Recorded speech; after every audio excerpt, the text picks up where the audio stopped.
What is up, the Lions fans? It's your boy Motor City Don P, and we are back here once again. You already know what it is when you see me in front of TV. It is one thing is for certain, and three things are for sure. Number one, the Motor City Cats are indeed back at it. Number two, we came to give you stats and not none of that static. And number three, and perhaps the most important number of them all, number three, is that we want to make sure you keep your Lions news pragmatic. And you may be asking yourself, how, Don? How? Mr. P, does one keep their Lions news pragmatic? Well, it's a very simple process, and I'm glad you asked. I'll tell you right now, actually. You got to smash that like button. You got to subscribe, and you got to share. And when you do that, in whatever order you've done it in, you've done it, and you've kept your Lions news pragmatic. Now, sharing is also caring. So when you share this stream with your mothers, your brothers, your sisters, your uncles, your cousins, your aunties, your nephews, your nieces, your nephews, your uncles, your cousins, your brothers, your sisters, your uncles, your mothers, your fathers, your friends, you name it, then you have indeed kept you've indeed cared about these people. As I said, sharing is caring. What up, though, everybody in the chat? What up, though, people that are here? What up, though, people that are not here yet? And the people that will be here in a little bit. Now, we've got some things to dive into today. It is going to be Lions Chiefs, because you already know Sunday night football is the Detroit Lions versus the Kansas City Chiefs. And I believe that Jared Goff is 3-0 versus Patrick Mahomes, 2-0 when it matters. Actually, no, we have to say 2-0 because they didn't play in the Jared Goff didn't play in the preseason versus Patrick Mahomes. So Patrick Mahomes has never beaten Jared Goff. And they had an epic showdown on another Sunday night, or was it a Monday night football game when Jared Goff played for the Los Angeles Rams, which is a distant memory because as of the Bengals game, Jared Goff has played more games for the Detroit Lions in his career than he played for the Los Angeles Rams, which is crazy, right? It is crazy how time flies and how time passes. So we're going to talk about the injury report. We're going to talk about the tail of the tape.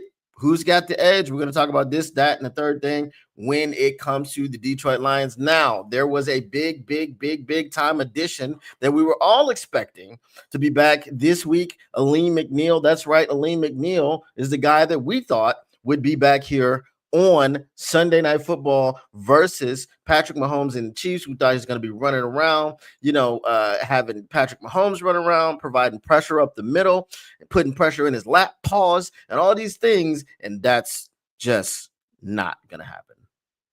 Aleem McNeil will not be active for this game. Now, Dan Campbell did say that it is next week versus the Bucs, which would be much more likely for him to play. So he will be making his season debut in Detroit, if all goes well, without any setbacks, without any issues cropping up during the week of practice. He will be making his debut in Detroit versus the Tampa Bay Buccaneers. Now, if he had played this game, he was going to give you about 26 snaps, so to speak, or give or take a few. So that sucks. That's a bummer. Obviously, we wanted to see Aleem McNeil playing, but he's just not going to be available.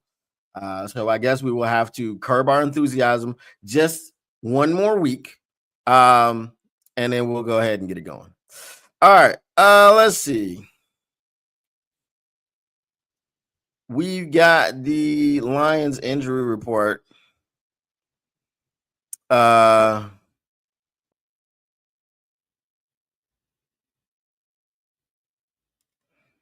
Okay, Michael Irvin is crashing out for some reason.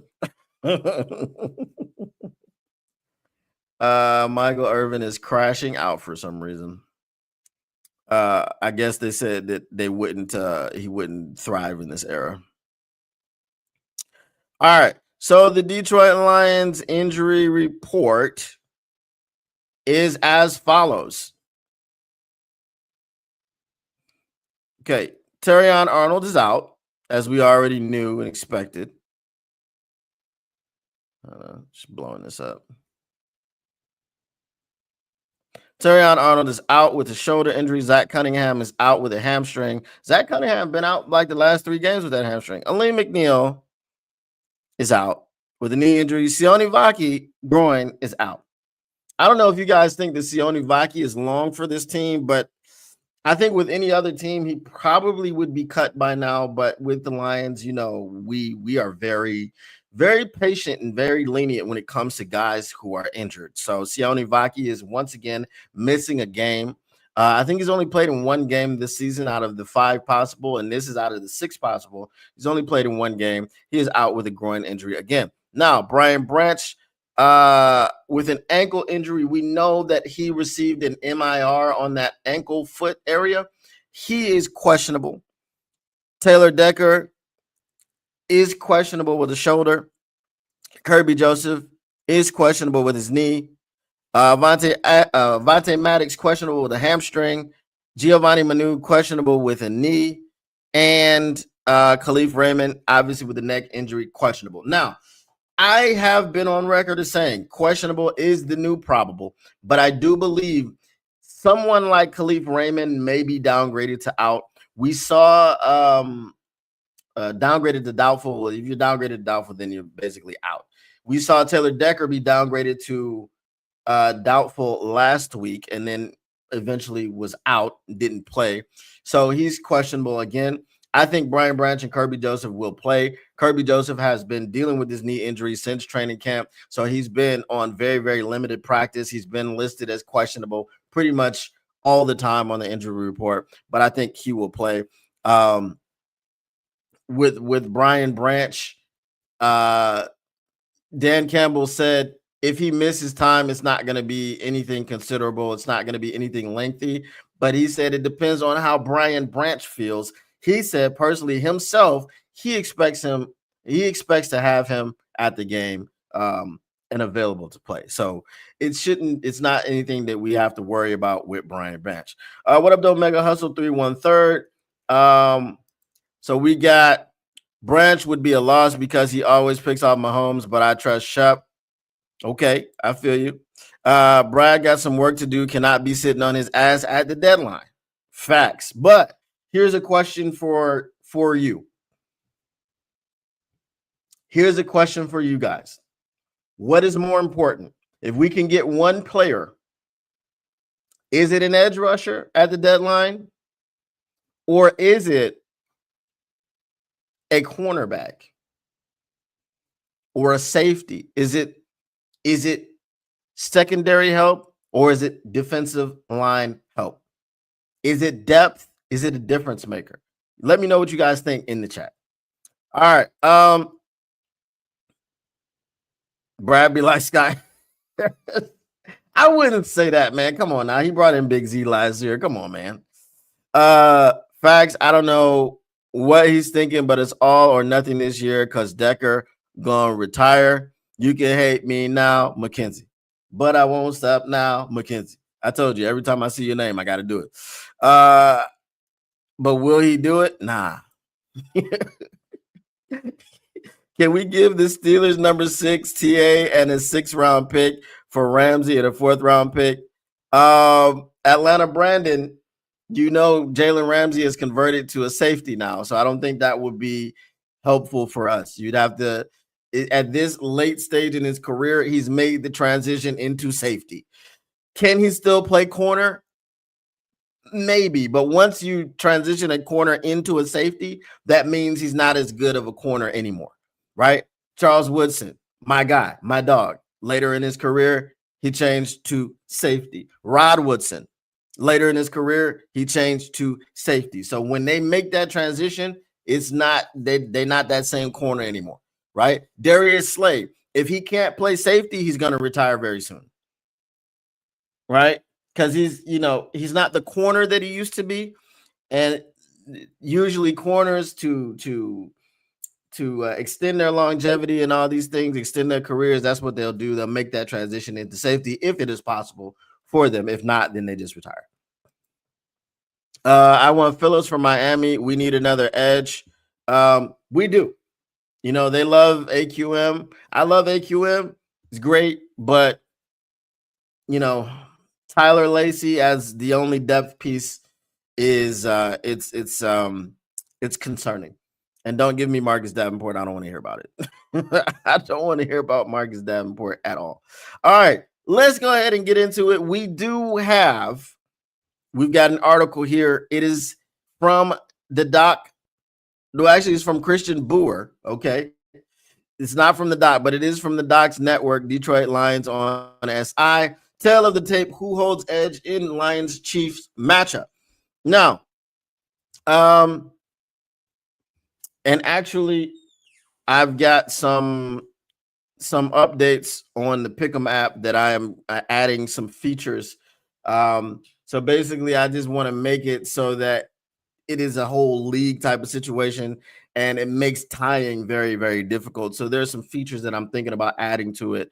And in its current state, it is ready to go. The problem is you're not going to be able to save nothing. So if you're not able to save anything, it really doesn't matter. But let's go ahead and get into it. Let me see. Britt DeWitt says, I think Zach C has been out ever since he tackled Derrick Henry. No surprise. Oh, hey, it's possible. I know he's been out, I think, the last 3 games. So yeah, you're probably right. Since the Ravens game. All right, so the Detroit Lions have an opportunity to add another big win to their early season resume. As part of one of the league's toughest schedules, the Lions will next take the field in primetime Sunday in one of the toughest road environments. A date with the Kansas City Chiefs looms for Dan Campbell's team. Good thing that we've already beat them on the Sunday Night Football in Arrowhead. That's where we beat them. It wasn't an afternoon game. It was primetime. Was it Sunday night or I think it was Thursday night? Because it was the first game of the season. Anyway, something night football at Arrowhead. So that was good.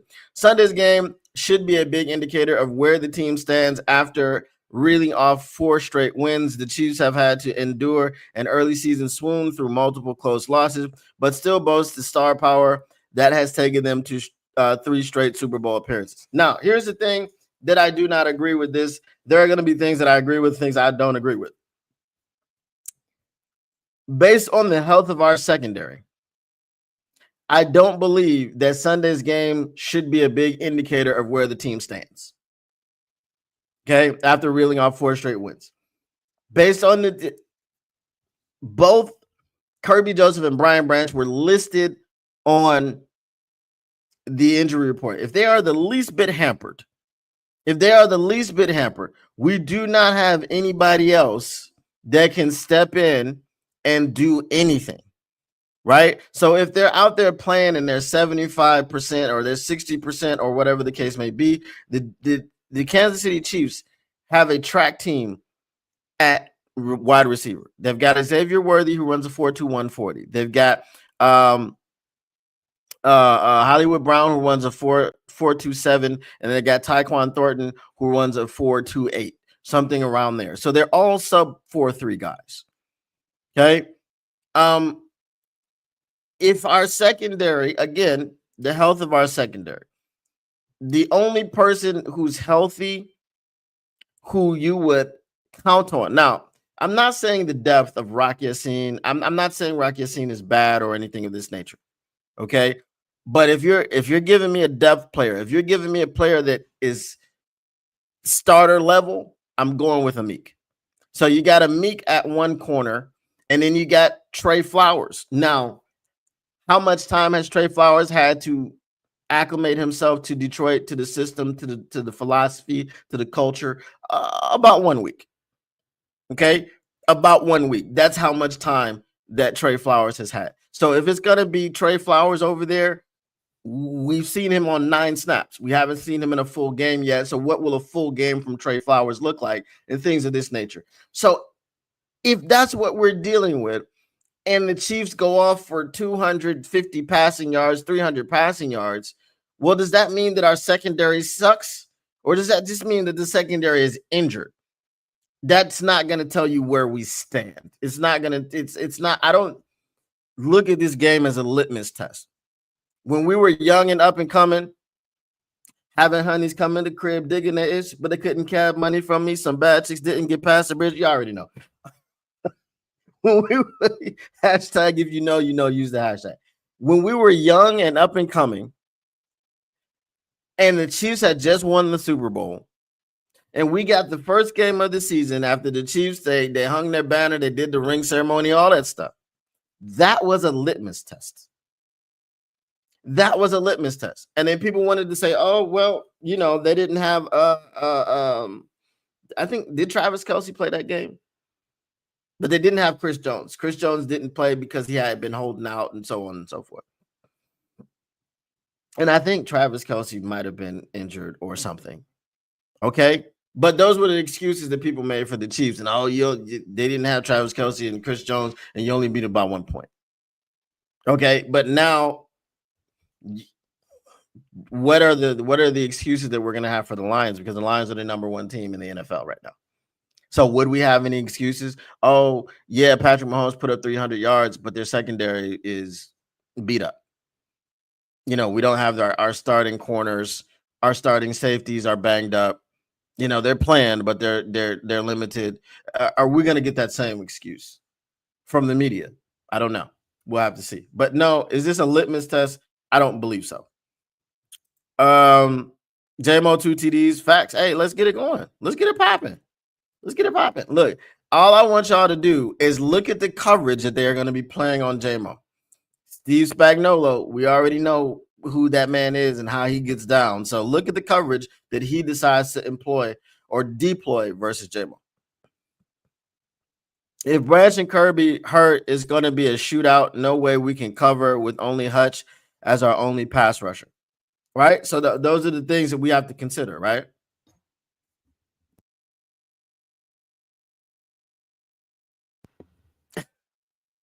Hey, if I was marrying a billionaire, I might do that too, bro. No hate. I know this is trolling, but I'm not hating. All right, let's continue on with this article. Here's a breakdown of how the two teams match up in Sunday's game. Lions offense versus Chiefs defense.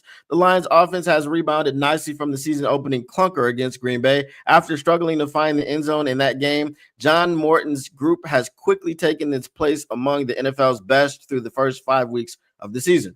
Detroit has plenty of top-end skill position talent, and Jameson Williams will be an X factor in this game. After 2 consecutive quiet showings, Williams could be the difference in a game that could be a shootout. Amon-Ra St. Brown is being ailed by a wrist injury, and as a result, Williams could assume some of his targets. Okay, let me pause right there. Number one, being ailed by a wrist injury is laughable. He's a wide receiver. You tape that thing up so that he can't feel it, and you let him go. He ain't dropped no passes since hurting his wrist. It hasn't affected him at all. So this is, you know what I'm saying? See, whenever I read an article from Christian Boer, I don't know. I just be, got to get him on the show because I'd be tearing it apart. But I'm picking things apart that I don't agree with. It's analysis. I'm not just reading the article. What up, though, Motown Mitch? 2 quiet showings. JMO could be a factor in this game. JMO is a factor in every game. JMO is the reason why Sam Laporta is eating. JMO is the reason why Amon-Ra St. Brown is eating. JMO is the reason why Sam Laporta is getting single coverage. JMO is the reason why Amon-Ra St. Brown is getting single coverage. If you have a dynamic receiver like Amon-Ra St. Brown who catches 100+ passes every season, who gets damn near 1,500 yards every season, who scores 10+ touchdowns every season, do you really want to single him up? You probably don't, but you're going to let him do the death by 1,000 paper cut situation because we already know that if you put JMO single covered on anybody, it's lights out, curtains. Good night, Irene, right? He's a home run hitter. Okay. I mean, I know that the Tigers game is on right now, so let's use a baseball reference. Would you rather someone single, and it's like, okay, if they just keep singling, there's an opportunity for us to tag somebody out, right?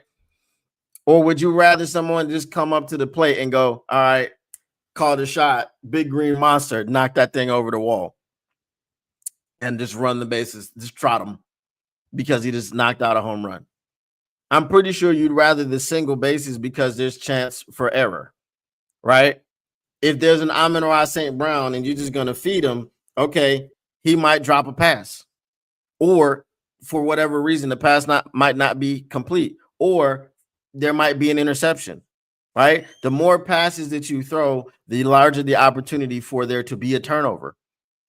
So if you've got a home run hitter where you can just hit him with the deep ball and he can go 60, 70, 80, 90 yards for a touchdown, I'm pretty sure that's what you're trying to take away. And that's what defenses have been trying to take away for the entire offseason. Just go look at the coverage.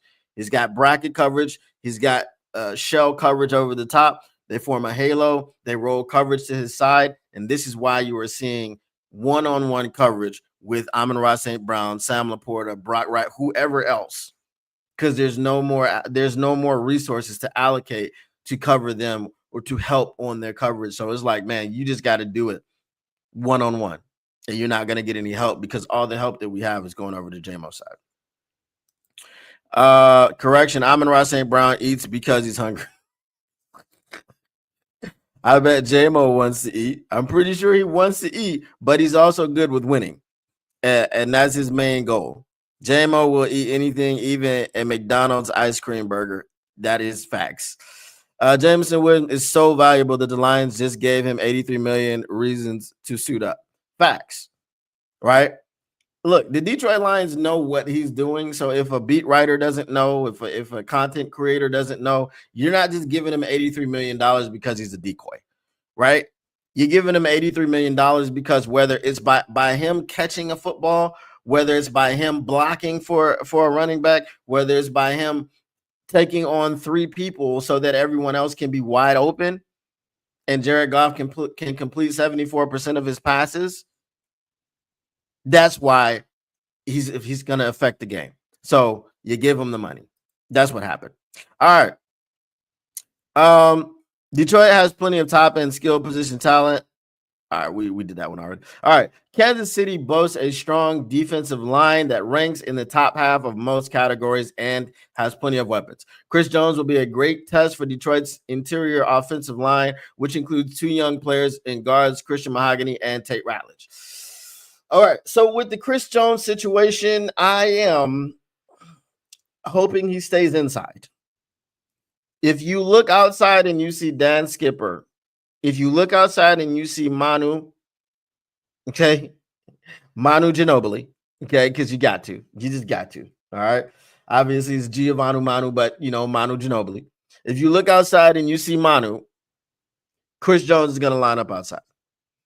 If you look outside and you see Taylor Decker, Chris Jones may dabble outside, but you don't expect him to wreck shop.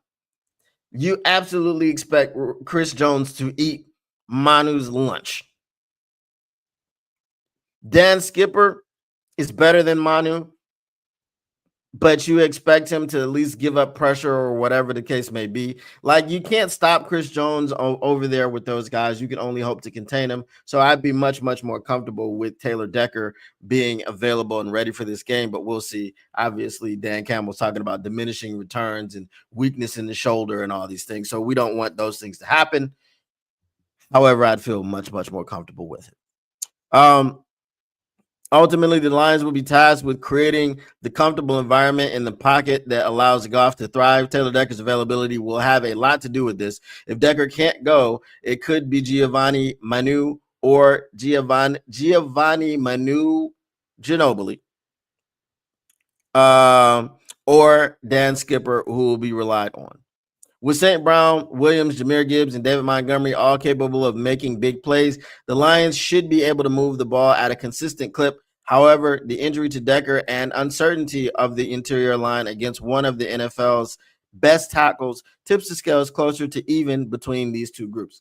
Now, even with Chris Jones in the middle, the Kansas City Chiefs are allowing 130 rushing yards per game. This game is not a game where you are expecting Jared Goff to come in and just be airing it out and throwing it all over the yard 50 times this game. With the Chiefs giving up 130 yards per game on the ground, you run the damn football, right? I don't care if Jameson Williams gets one target for 9 yards again. I mean, one target for 90 yards would be awesome. But I don't care if he gets 1 for 9, 2 for 10, 3 for 5. You know what I'm saying? 4 for 50, whatever it is.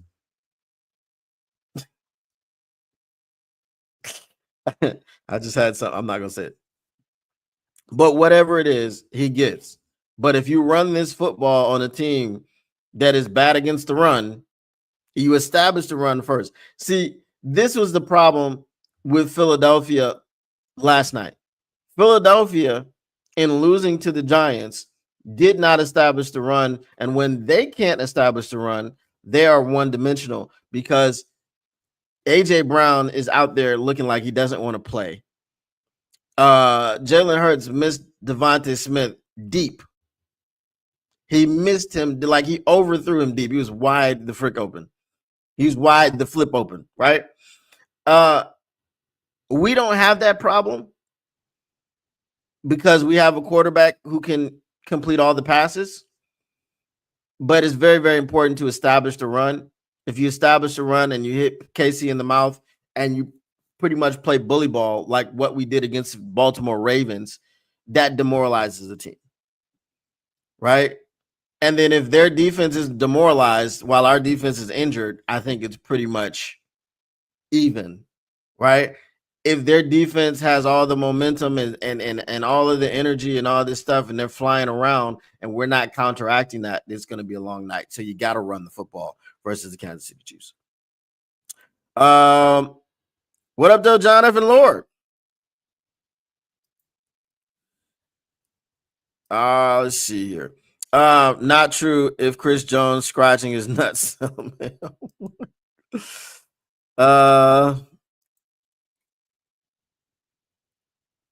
Okay, I'm guessing the Tigers are up, or I see 3 interceptions, 2 forced fumbles, and a safety on KC. LOL. That would be Patrick Mahomes' worst game of his career. Who's getting the pick 6? Is it going to be Branch? 60. Okay, now you're trolling.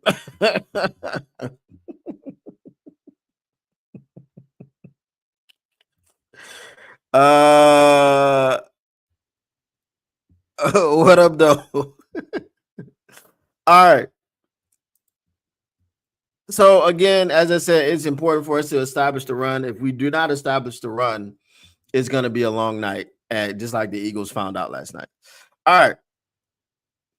So he says it is even. The edge, the Lions defense versus the Lions offense versus the Chiefs defense, says no one really has the edge on that one.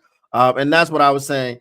If you demoralize that defense early and often, then it is going to be an even type of situation throughout the game.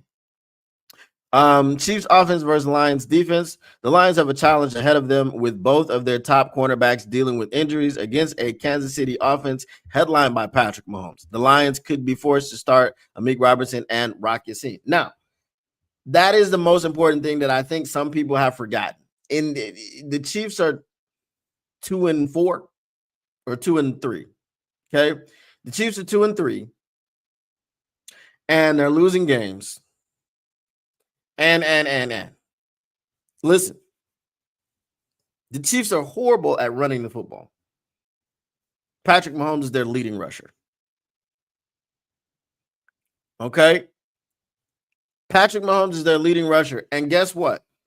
Per game, the Detroit Lions are 15 yards more per game rushing than the Kansas City Chiefs.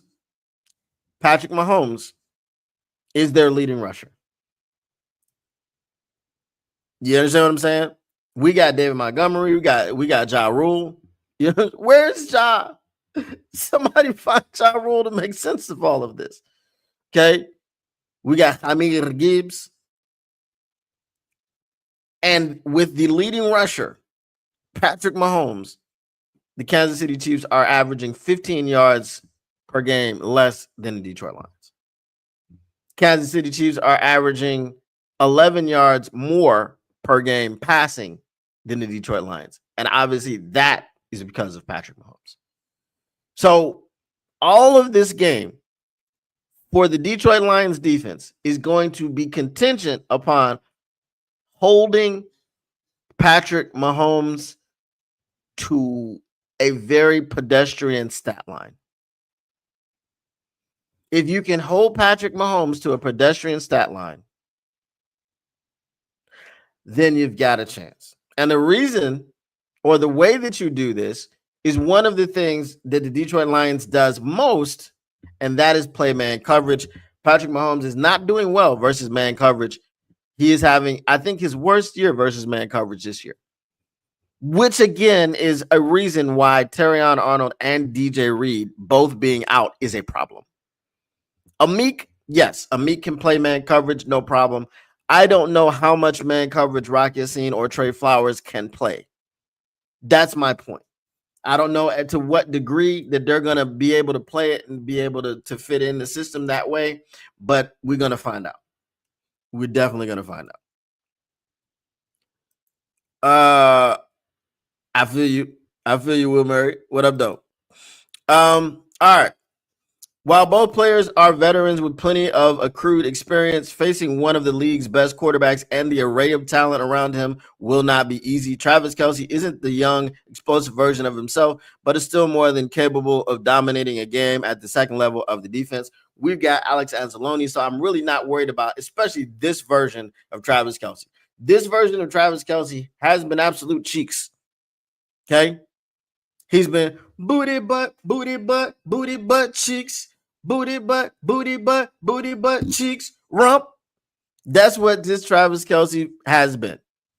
Okay? He's been thinking about retirement. He's been thinking about Taylor Swift. He's been thinking about the New Heights podcast. He's just been thinking about everything other than what he needs to be thinking about, which is winning football games. You know, he's over there fighting with Andy Reid on the sidelines. He's crashing all the way out.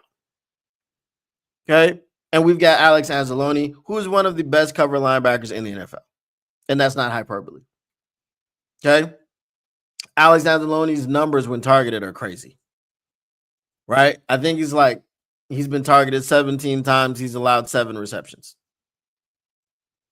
Right? He's got PBUs. He's got a interception. Like, he's doing his thing. So if you want to put Alex Anzalone on Travis Kelce and then ask Travis Kelce to eat, be my guest. It's fine. I'm not going to worry about it. All right. Aside from the questions at cornerback, the Lions defense may be well equipped to limit the Chiefs. Jack Campbell has taken a big step toward being the defensive leader, and the pass rush has outperformed all expectations. Okay. The pass rush has outperformed all expectations.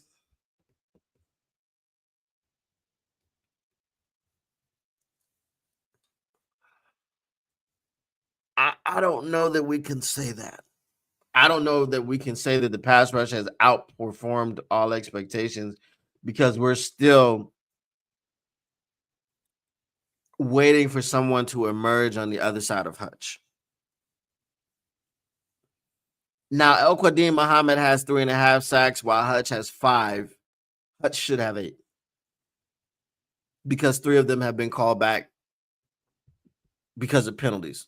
And I talked about this in the NFC North Report Lions edition. Shout out to the NFC North Report. If you haven't checked it out, make sure you go check it out after this game or after this show, not game.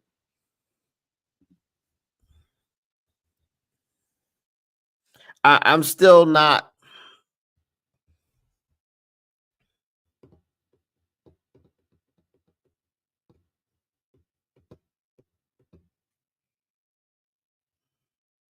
I'm okay with what's going on right now as far as their pass rush.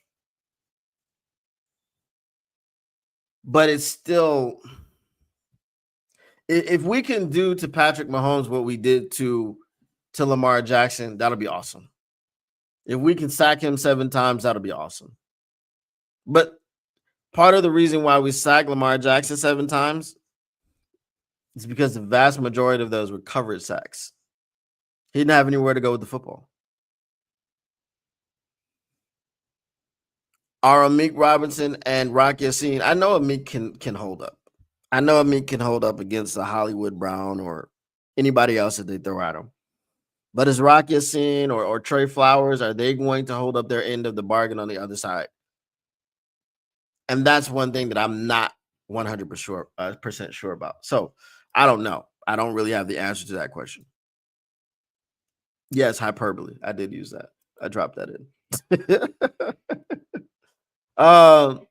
Detroit's key will be to manipulate looks and keep Mahomes guessing. It's much easier said than done. And if the All-Pro is able to connect on big throws against the Lions' reserve cornerbacks, it may be a long night. Okay, so this is facts, and this is what I am afraid of. If you give me Terrion Arnold and DJ Reed in this game, just as though I picked the Lions to win this game when the schedule came out, I'm still picking them to win the game today. But if we had Terrion and DJ Reed, I'd be much more comfortable. Now Terrion would probably get a lot of holding penalties in this game because of the speed of the receivers and not trusting his technique and just getting grabby as soon as he feels like he's in a position where he may have gotten beat. But if he had just stayed the course, he'd probably be in a position to either intercept the ball or get a PBU or get hands in the face and affect the receiver's ability to see. So I don't know. It's a tough one. Aiden Hutchinson is another X factor for the Lions. If he can stay in the groove he's been in as of late, the Lions will be in position to make some noise. The thing that I believe that's going to happen with Aiden Hutchinson this game is Jawan Taylor is going to suffer. Jawan Taylor is going to struggle. Jawan Taylor is going to be lining up illegally in the backfield, and there's probably going to be a few of those penalties called. Jawan Taylor will be jumping, not all sides, but he will be false starting, trying to anticipate the snap and anticipate the bull rush or the pass rush of Aiden Hutchinson. So I think Jawan Taylor is going to be a big factor in this situation. And I just hope that the referees don't swallow their whistles. And I hope that they don't keep the flags in their pockets, because with Jawan Taylor, it's going to be blatant. It's going to be blatant. Jawan Taylor is going to be lined up 5 yards in the backfield. Right? Jawan Taylor is going to be so close to Patrick Mahomes in the backfield that you would think that he was going to be taking a handoff. That's how close Jawan Taylor is going to be to Patrick Ewing. So I said Patrick Ewing. Patrick Mahomes. And it's going to be up to the referees to actually officiate that. Right? They're called officials. So let's hope that they officiate that. So I think just the fear and loathing in Las Vegas, hashtag if you know, use the hashtag. I think just the fear of Aiden Hutchinson and what he can do if he gets to Patrick Mahomes. Jawan Taylor is going to have a rough night. If the officials officiate, he's going to have a rough night.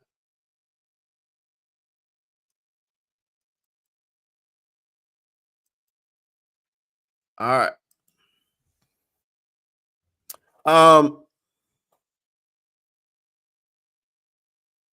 Robertson and Yassin can generate turnovers, but the team's overall success hinges on the ability to get after Mahomes. Operating in his home environment and equipped with a mastery of his offense, the Texas Tech product could make Detroit pay for any mistake. Edge Chiefs. Now, here's the thing that we have to understand.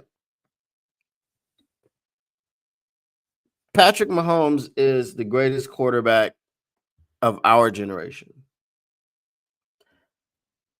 I don't want to say our generation because obviously I grew up with Tom Brady being a quarterback in the NFL.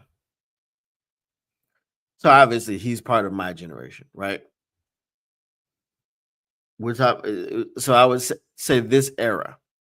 Okay, Patrick Mahomes is the greatest quarterback of this era. Although Mahomes or Brady beat him twice. Okay, he beat him. He beat him once in the AFC Championship game, and he beat him once in the Super Bowl. And by twice, I do mean those pivotal moments. Okay, an AFC Championship game stopped him from going to the Super Bowl, and when he got to the Super Bowl, it stopped him from getting another Lombardi, because Brady beat him. But don't forget, Patrick Mahomes has been to 5 Super Bowls in his very young career, and a lot of that has been because of him. He's not been being carried by the league. I mean, by the team. You can see that even. Let me see. I was gonna say something about good defenses. Um, but Patrick Mahomes can put up points on you. Patrick Mahomes can put up points on you. Especially, here's another thing. I know this isn't as big of a deal in Detroit because they have this not next man up mentality, but as it's been explained, we have a 69-man roster. And if you're on that 69-man roster, you are expected to perform when you have your name called.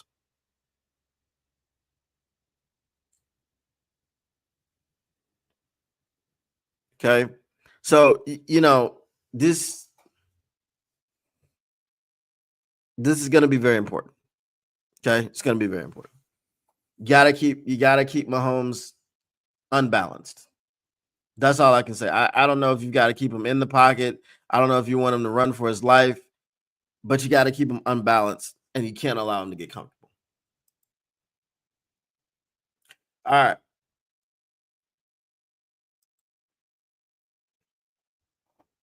Next is quarterbacks. Okay. Now, I would say that this is a lot closer than you may think that it is. Goff and Mahomes have met twice in the regular season, with Goff taking both matchups in wildly exciting games. Many remember the duel these two had when Goff was with the Rams, and Detroit's last trip to Kansas City was a thrilling win in the 2023 season opener. Okay. This is pretty lengthy. No way that Chuck Norris is 84 years old. All right. This is pretty lengthy. So let me grab a drink and I'll be right back. Gotta wet the whistle.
All right, we back. Um, is the chat moving? Hold on, let me refresh.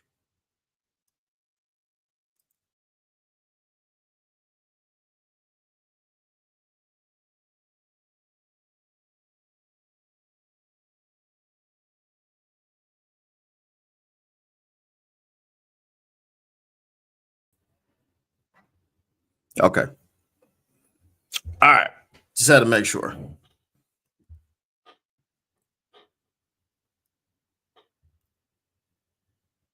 Sometimes this thing doesn't update, so just had to make sure if it was moving or not. All right. So,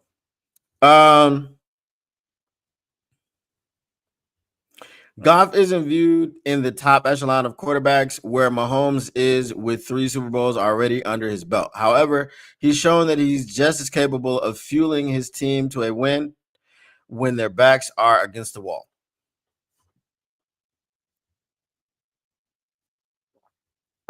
The veteran is not rattled by road environments, and as a result, composure and execution should not be of concern. Goff currently leads the league in touchdown passes and completion percentage and is looking to build on that total against the Chiefs. Okay, now we played the best defense in the league at the time. It was the Cleveland Browns. We were still able to move the ball against them while the Kansas City Chiefs defense is good. Remember, they're not the best in the league. I don't think they're not top 10 or anything of that nature. So we will be able to move the ball through the air and on the ground. And Jared Goff is going to be obviously the reason that we're able to move the ball through the air. So with these two quarterbacks both capable of making big plays happen, the edge is decided in the smallest of margins. Mahomes can make big plays on the move and make the defense pay for a sliver of a mistake. Goff has sneaky mobility and can make throws on the move, but his weakness is exposed when he's forced to flee the pocket. As a result, the edge goes to Mahomes. Of course. And we can't be mad at that because, as I said, Patrick Mahomes is the greatest quarterback of this era. Okay. We say this is his era, right? Brady was on the tail end, but Brady did beat him twice on the way out of the door. But if we're talking about the body of the work where he's going to 5 Super Bowls in 7 years or something like that, crazy. Yes, he is the best one that we've seen since Tom Brady. Okay. Yes, they did overlap, but he's the best one we've seen since Tom Brady. So no one in Detroit should be mad at this. However, styles make fights, matchups make fights. The Detroit Lions, or Jared Goff, I should say, is 2-0 versus Patrick Mahomes. This isn't a Peyton Manning and Tom Brady situation either, but it is a very good matchup between two very good quarterbacks. And I think both of these quarterbacks are perfect for their respective teams. Jared Goff is a perfect quarterback for the Detroit Lions. Patrick Mahomes is a perfect quarterback for probably any team, but he's perfect for the Chiefs and what they've got going already. So while the edge does go to the Chiefs, I would say that it's a slight edge. We know Jared Goff is more than capable of beating Patrick Mahomes. He's done it twice. Patrick Mahomes has never beat him. I'm just saying, never lost, undefeated. Okay, we should just start calling Jared Goff LeVar Ball. It is what it is. All right, special teams.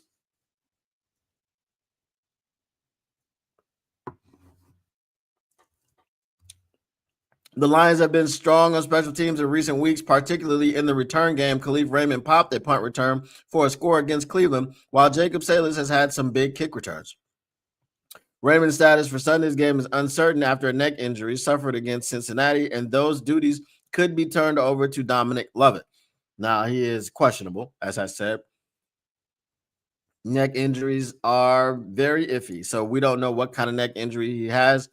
All I do know is on Amon Ra's St. Brown's podcast, he did say that he talked to Khalif, and Khalif said that he was all good. Everything was good. Everything came back positive. So he's listed as questionable. He may go. He may sit out just one more week. We don't know. It will be the first big opportunity for the 2025 7th round pick. Now, here is what I'm going to say.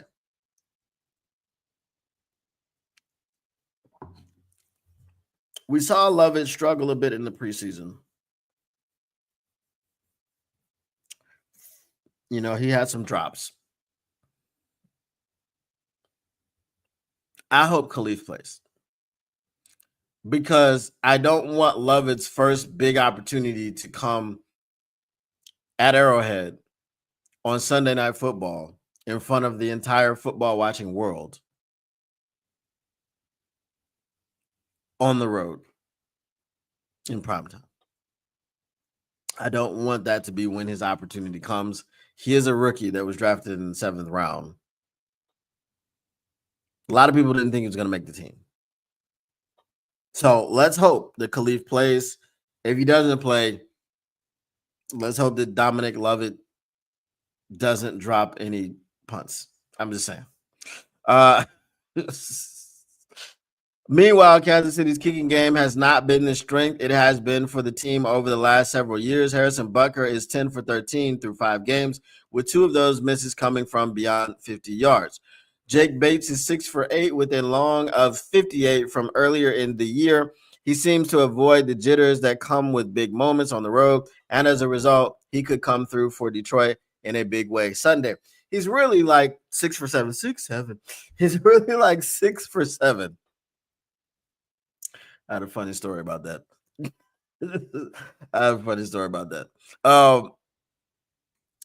Because he tried a 67-yard field goal at the end of a half, and it was a throwaway. He had the leg, but he hooked it, I think, left.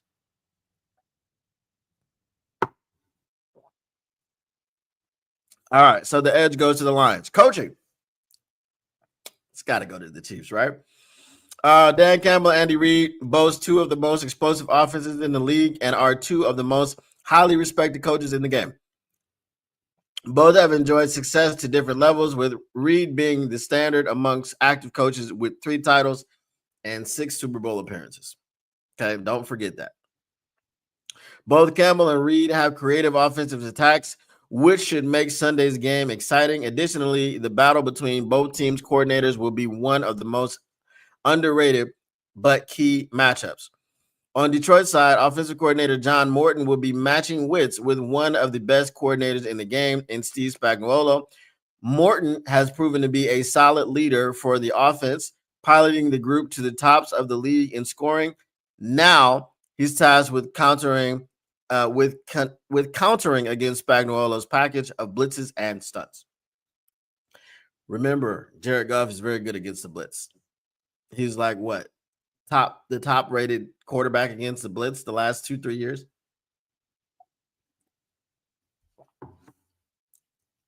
So you can blitz if you want to.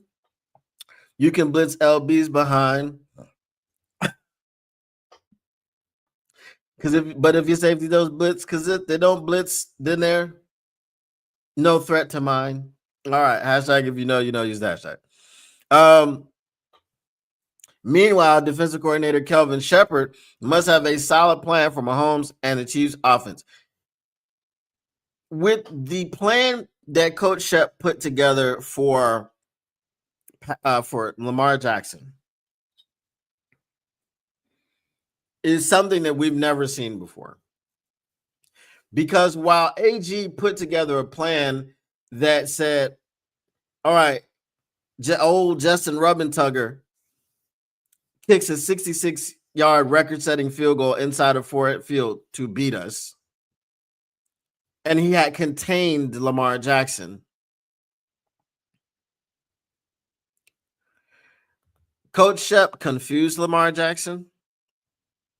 He caused Lamar Jackson to hold on to the football, which led to 7 sacks because of the disguised coverages, because of the straight up coverages, because of the spy that he employed. And the spy wasn't always Derek Barnes, right? Much like calling out the mic, identifying the mic, they had to identify the spy, because sometimes it looked like it was going to be Derek Barnes, and Derek Barnes was just dropping back into coverage. And it was Alex Anzalone, or it was Jack Campbell. Right? So with Coach Shep being this defensive genius, okay, I'm very, very confident in the plan that he can put together, or that he has put together for Patrick Mahomes, because I'm pretty sure it's already done, right? The game is, 2 days away. It's Friday, right? The game's on Sunday. So I'm pretty sure they've already done the installs. So I'm not too worried about that. All right. Kansas City will have an array of unique looks offensively, and Shepard must account for the loss of his 2 cornerbacks. If Shepard is able to scheme up pressures, Detroit's chances of winning are helped immensely. And I think he will be able to scheme up pressures. And that's why when we talk about the pass rush, this is what I meant earlier when I said I'm okay with what's happening with the pass rush. I don't like having to scheme pressure, because when you scheme pressure, you have the ability to take something from somewhere else. If you have to blitz a lot, you're taking people out of coverage. You know what I mean? If you're scheming pressure with stunts and games on the line, that's one thing. But if you got to do a lot of blitzing, I mean, it's working for us. I'm not denying the results that it's working for us, but I would love to just be able to line up and go Hutch and guy B, get him, right? Hutch and guy B, get him.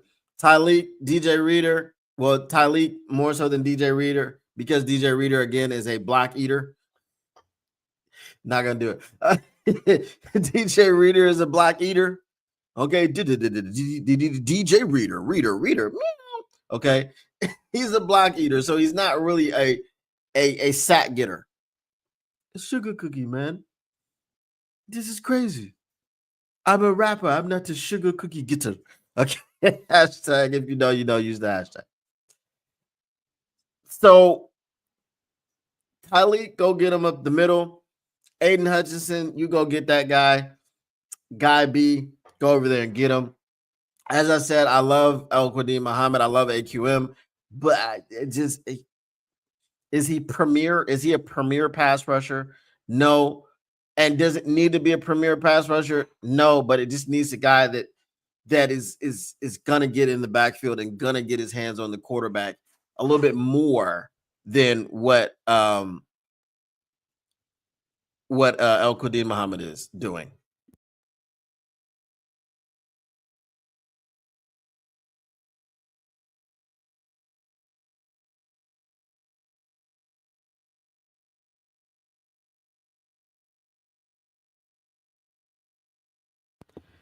All right. So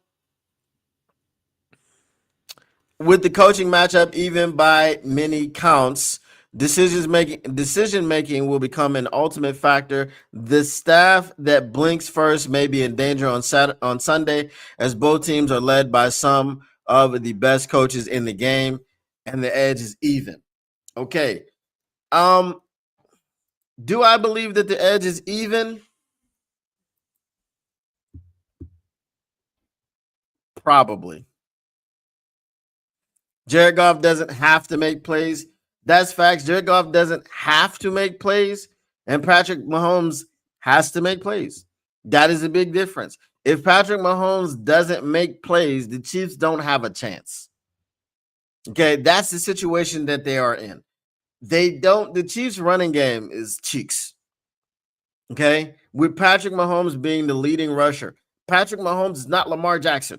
Patrick Mahomes is not Josh Allen. If you told me Josh Allen and Lamar Jackson led their teams in rushing, you'd be like, oh, okay, yeah, that sounds good. That tracks. Patrick Mahomes can run. Patrick Mahomes does run. Patrick Mahomes uses his legs. He's sneaky athletic. He's not running a 4.2, though. He's not. Right? He's not as big as Josh Allen where he can just bowl you over. He's not. You understand what I'm saying? So with him being the leading rusher, that means that their offensive line is not opening holes for Isaiah Pacheco and Kareem Hunt. They're just not getting it done up front the way that they need to get it done. So yes, Patrick Mahomes must make plays for the Kansas City Chiefs to have a chance to win. And Jared Goff doesn't have to make plays. He's got a bunch of playmakers. He just has to be a point guard.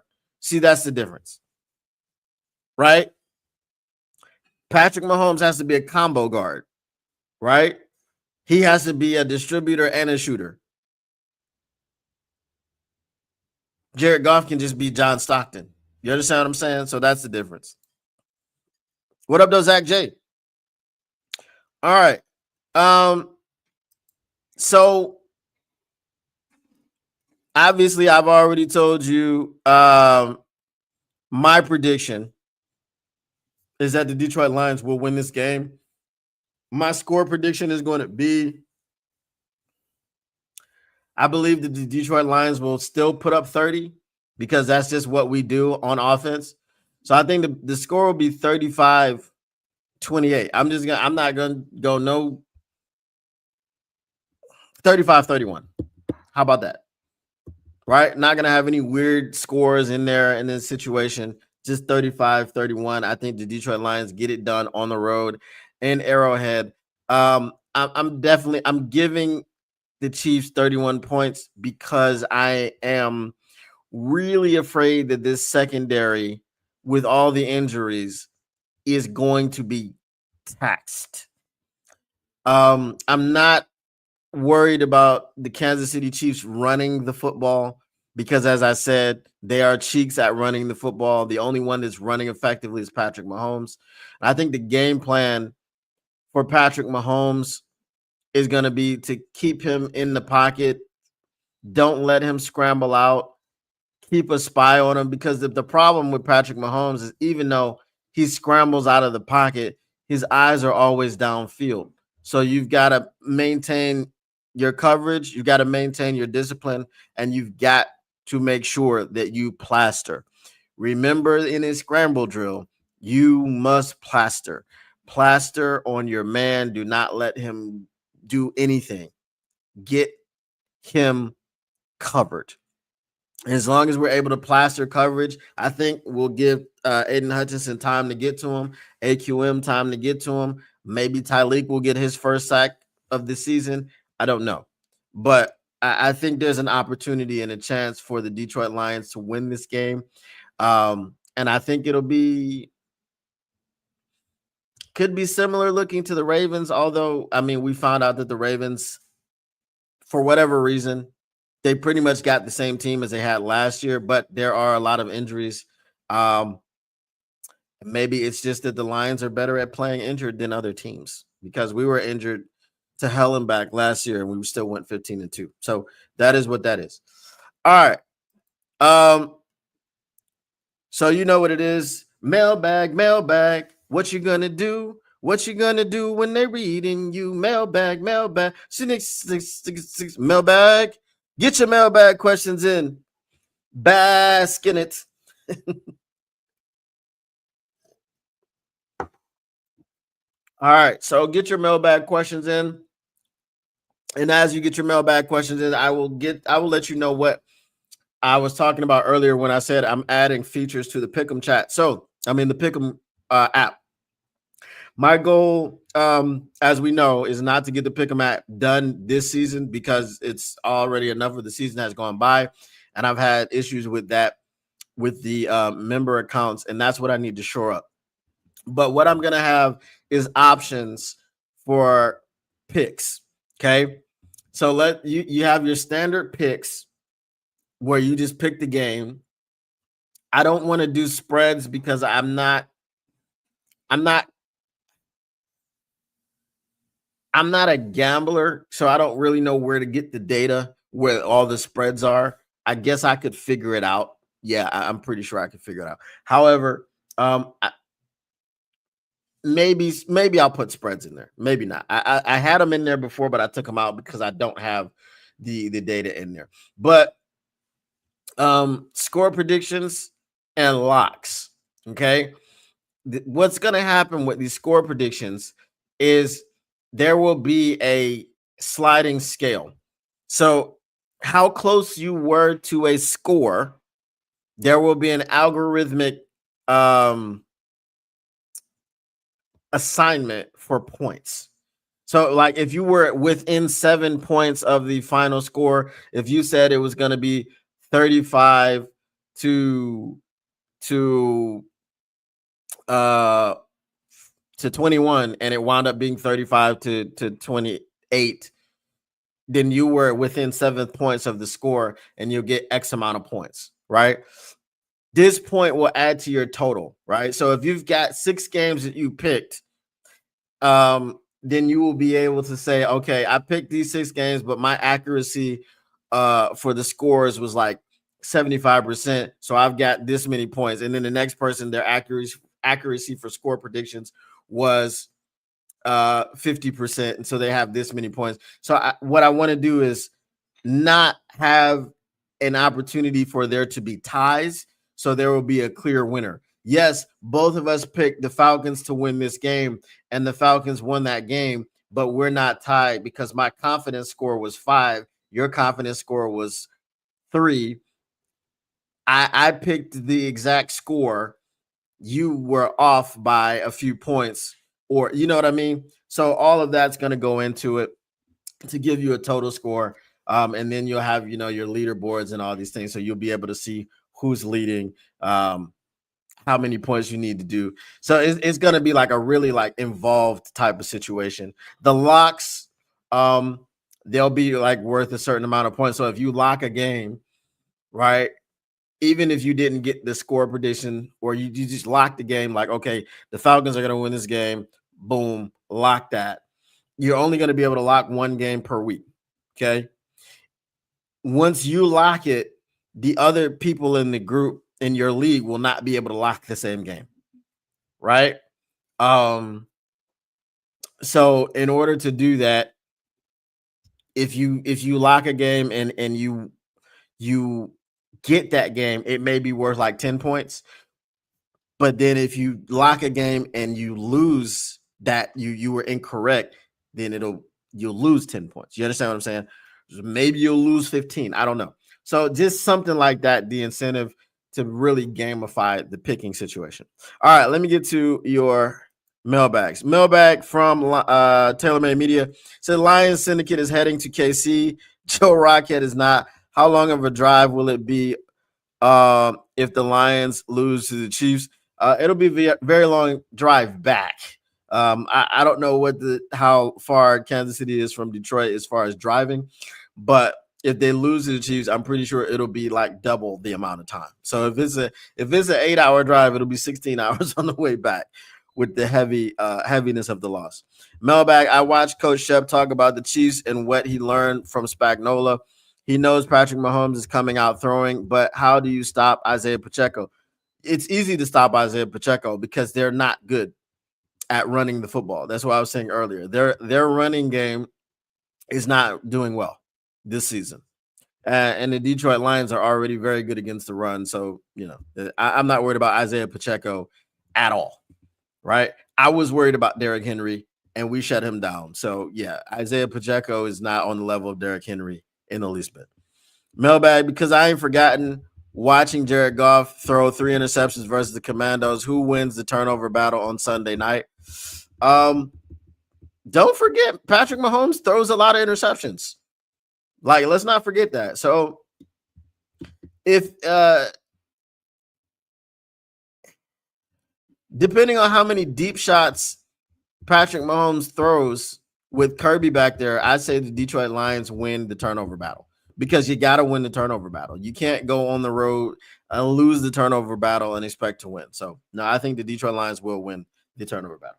All right, y'all, that is going to be it for me today. You already know I will be here on Sunday night. Keep it locked right here, and you will be able to find me. Come through, hang out. If you have not subscribed to the Motor City Cats channel, man, what are you doing? You have the opportunity to go there right now because I'm about to end the show and subscribe. And if you don't know the link, there is the link. If you're in the chat from Facebook, not from Facebook, if you're in the chat from Twitter or wherever else, go smash that subscribe button, like it, and share with your peoples. It's been a good week, man, and we will see you guys on a Sunday night for the Detroit Lions and the Kansas City Chiefs watch party. Make sure you come through. Make sure you bring your pom-poms and all these other things. And yeah, that's gonna be that. All right. Once again, the Motor City Cats are indeed back at it. We came to give you stats and not static. Whatever you do, make sure you keep your Lions news pragmatic. And we are out. Peace.